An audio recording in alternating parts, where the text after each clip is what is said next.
Hello, good morning, good afternoon, good evening mga lalab. Yan, nandito na naman tayo sa ating kusina. Yan, nagluluto na naman ako mga lalab. Ito pinagluluto ko sila ng chicken fillet. Yan. Today is Monday mga lalab. Yan, si Ron pumasok na kahit na masama ang pakiramdam niya nung isang araw dahil sa panahon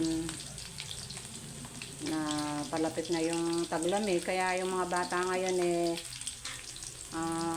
masama ang mga pakiramdam nila. Pero si Ron hindi naman siya inuubo, hindi naman siya sinisipon, ano lang siya, yung nasobra yata ng pagod yung bata dahil nagba-volleyball, bait ng